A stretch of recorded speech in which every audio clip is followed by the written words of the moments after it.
2004ஆம் ஆண்டு சுனாமியில் தமிழகம் மிக கடுமையாக பாதிக்கப்பட்டது.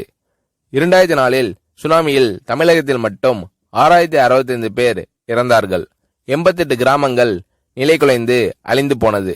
இந்த சூழ்நிலையில் அம்மா அவர்கள் எடுத்த நடவடிக்கையால் 10 கிராமங்களுக்கு ஒரு அமைச்சர், ஒரு IAS அதிகாரி, ஒரு PRO என்ற ஒரு குழுவை அமைத்து உலக வரலாற்றிலேயே இது போன்ற மீட்பு நடவடிக்கை இருந்திருக்காது என்ற அளவில் 3 நாளில் பாதிக்கப்பட்ட கிராமங்களுக்கு மின்சாரம் வழங்கப்பட்டது.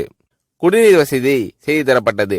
இந்த மின்னல் வேக நடவடிக்கையால் அப்போதிருந்த இந்திய ஜனாதிபதி அப்துல் கலாம் மற்றும் அமெரிக்காவின் முன்னாள் அதிபர் கிளின்டன் ஆகியோரின் பாராட்டுகளை அம்மாவின் அரசு பெற்றது.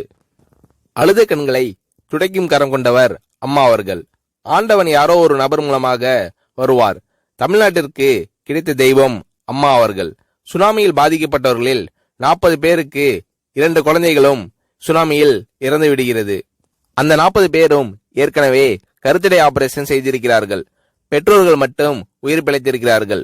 உயிர் பிழைத்தவர்களுக்கு இனி குழந்தை கிடையாது என்ற நிலையில் அவர்களுக்கு கருணைவு ஆபரேஷன் செய்து அவர்களில் பல பேருக்கு குழந்தை பிறந்து அந்த குழந்தைகள் இன்று பள்ளிக்கு சென்று கொண்டிருக்கிறார்கள்.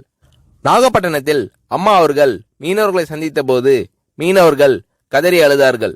அவர்களிடம் அம்மா அவர்கள், நான் இருக்கிறேன், நீங்கள் கவலைப்படாதீர்கள், இழந்து போன உயிரை தவிர மீதி அனைத்தையும் நான் உங்களுக்கு தருவேன் என்று அவர்களுக்கு தேவையான அனைத்து உதவிகளையும் செய்து தந்தார் அம்மா அவர்கள்.